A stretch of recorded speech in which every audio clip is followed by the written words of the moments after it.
क्या आप इमेजिन कर सकते हैं कि सिर्फ 5,000 रुपये से इन्वेस्ट करके हज़ारों करोड़ रुपए का पोर्टफोलियो बनाया जा सकता है इक्विटी मार्केट में? जी हाँ, ये मुमकिन है और ऐसा करके दिखाया है स्वर्गीय श्री राकेश झुनझुनवाला जी ने।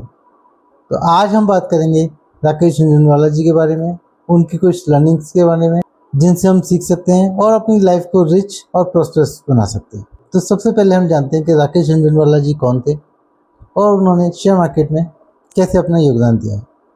तो राकेश झुनझुनवाला जी ने अपना करियर 1985 में शुरू किया और जैसा कहा जाता है कि उन्होंने सिर्फ और सिर्फ 5,000 रुपये से अपना इन्वेस्टमेंट शुरू किया था। उन्होंने मार्केट को सीखा, उन्होंने मार्केट को समझा। राकेश झुनझुनवाला जी ने अपनी जो ग्रेजुएशन थी वो एज ए चार्टर्ड अकाउंटेंट पूरी की। उसके बाद उन्होंने शेयर मार्केट में 1985 में कदम रखा और फिर सिर्फ 5,000 रुपये से इन्वेस्ट करके अपने पोर्टफोलियो को हज़ारों करोड़ रुपए तक का बनाया। उनकी स्टोरी सिर्फ और सिर्फ पैसा कमाने के ऊपर नहीं, बल्कि उनकी स्टोरी है इंडिया की ग्रोथ पर बिलीव करने की और अपने आप पर बिलीव करने की। उनकी स्टोरी है कि कैसे एक छोटा इन्वेस्टर भी एक बहुत बड़ा बिजनेस टाइकून बन सकता है। तो चलिए बात करते हैं अब उनकी कुछ लर्निंग्स की जिनसे हम सीख सकते हैं।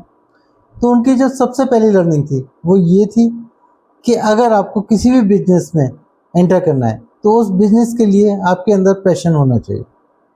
मतलब कि अगर आप स्टॉक मार्केट में जाना चाहते हैं तो आपको स्टॉक मार्केट का पैशन होना चाहिए, आपको स्टॉक मार्केट को एंजॉय करना चाहिए। सिर्फ पैसा कमाने के लिए आपको किसी भी प्रोफेशन में एंटर नहीं करना चाहिए। सबसे पहले आप अपना पैशन पहचानिए। अगर आपको स्टॉक मार्केट में मज़ा आता है, शेयर्स खरीदने में मज़ा आता है, तभी आप स्टॉक मार्केट में अपना इन्वेस्टमेंट करें, वरना आप कभी भी स्टॉक मार्केट को दिल से नहीं कर पाएंगे और कभी भी आपको जो फंडामेंटल एनालिसिस होती है उसमें मन नहीं लगेगा। और जब तक आपका फंडामेंटल एनालिसिस में मन नहीं लगेगा, आपको ये नहीं पता चलेगा कि किस शेयर को कब खरीदना है, कब बेचना है, कैसे उस शेयर से मैक्सिमम वैल्यू निकालनी है।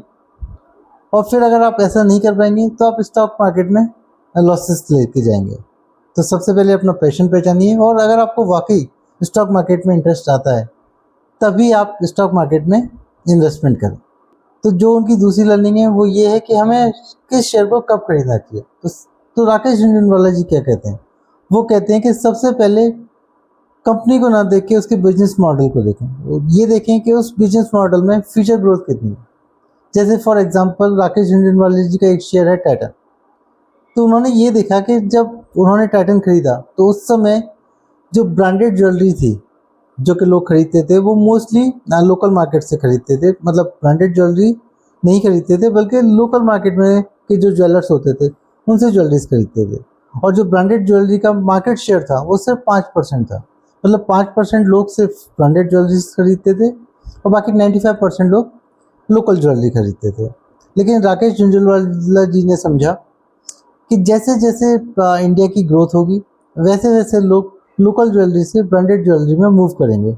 और उन्होंने एस्टिमेट किया था कि सिर्फ 5% की जगह लोग 20% तक ब्रांडेड ज्वेलरी में जा सकते हैं। और ऐसा हुआ भी। और जैसे जैसे लोग ब्रांडेड ज्वेलरी में जाते गए टाइटन की वैल्यू बढ़ती चली गई और आज की डेट में अराउंड 35% लोग ब्रांडेड ज्वेलरी के थ्रू इन्वेस्ट करते हैं गोल्ड में।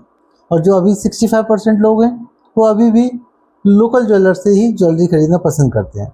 और आगे अभी भी जो फोरकास्ट है वो है समथिंग अराउंड 2029 तक 45% लोग ब्रांडेड ज्वेलरी की तरफ मूव कर जाएंगे। तो इस तरह से उन्होंने एक शेयर में पोटेंशियल देखा और शेयर्स में इन्वेस्टमेंट किया। जो उनकी तीसरी लर्निंग है वो है कि हम शेयर्स को बेचें कब। तो अब खरीद तो लिया हमने शेयर, लेकिन जब हम बेचेंगे तभी तो हमें प्रॉफिट मिलेगा। तो हमें शेयर्स को बेचना कब है? तो जो राकेश झुनझुनवाला जी मानते हैं वो मानते हैं कि जब हमें कोई दूसरी बेटर अपॉर्चुनिटी मिल जाए या फिर हमें पैसे की ज़रूरत हो और या फिर जो शेयर हमारे पास है हमें ऐसा लगता हो कि उसका ईपीएस यानी अर्निंग पर शेयर उसका बहुत पीक पे चला गया है और इससे ज़्यादा ये शेयर अर्न नहीं कर सकता, या फिर जो उसका पी रेशियो है वो बहुत अनस्टेबल है, मतलब 80, 100, 200 इतना पहुंच गया। तो उस समय उन्हें लगता है कि वो शेयर से निकल जाना चाहिए। और वो भी उसके बाद भी वो उसकी फंडामेंटल एनालिसिस करते हैं कि क्या इस शेयर में और ग्रोथ के चांसेस हैं। अगर उन्हें लगता है कि अब ये शेयर काफ़ी अपने हाई पे पहुंच गया है, इसका ईपीएस अर्निंग पर शेयर नहीं बढ़ेगा, पी बहुत हाई हो गया है, तो वो इस शेयर से निकल जाते हैं। और जो राकेश झुनझुनवाला जी की फोर्थ लर्निंग है वो ये है कि ट्रेडिंग एक पॉइजन है। जी हाँ, ट्रेडिंग मीन्स जो आप इंट्राडे ट्रेडिंग करते हैं या फ्यूचर ऑप्शन ट्रेडिंग करते हैं वो एक पॉइजन है और इससे हमें बचना चाहिए।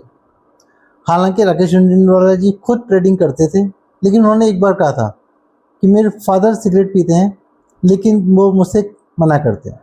तो इसी तरह आपको भी ट्रेडिंग नहीं करनी चाहिए, क्योंकि जो राकेश झुनझुनवाला जी का ट्रेडिंग का पैटर्न था, जो उनका तरीका था, वो बहुत ही डिसिप्लिन मैनर में ट्रेडिंग करते थे और बहुत फंडामेंटल्स के साथ ट्रेडिंग करते थे। और ऐसा डिसिप्लिन सिर्फ रोबोट्स में हो सकता है या फिर राकेश झुनझुनवाला जी में हो सकता है।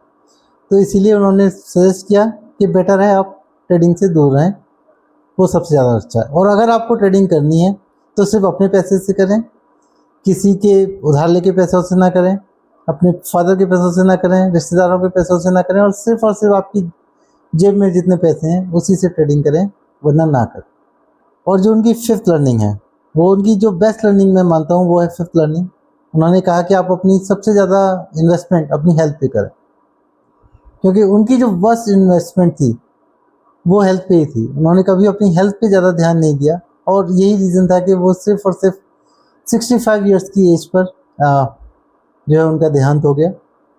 तो इसलिए वो ये चीज़ वो बोल के गए थे कि मैंने अपनी हेल्थ पर ध्यान नहीं दिया, लेकिन आप प्लीज़ अपनी हेल्थ पर ध्यान दें, अपनी हेल्थ पे इन्वेस्टमेंट करें, डेली एक्सरसाइज करें, व्यायाम करें, और उसके बाद ही अपने बिजनेस पे, अपनी ट्रेडिंग पर ध्यान दें। तो ये थी राकेश झुनझुनवाला जी की कुछ लर्निंग्स, जिनसे हम सीख के अपने आप को एक अच्छा इन्वेस्टर बना सकते हैं, अच्छा इंसान बना सकते हैं, और जो हमारी एक ट्रेडिंग जर्नी है, एक इन्वेस्टमेंट जर्नी है, उसको हम रिच बना सकते हैं। तो मैं ऐसे ही वीडियोस आपके लिए लेके आता रहूँगा। हमारे चैनल को सब्सक्राइब करें, लाइक करें और अपने दोस्तों के साथ शेयर करें। Thank you and have a nice day.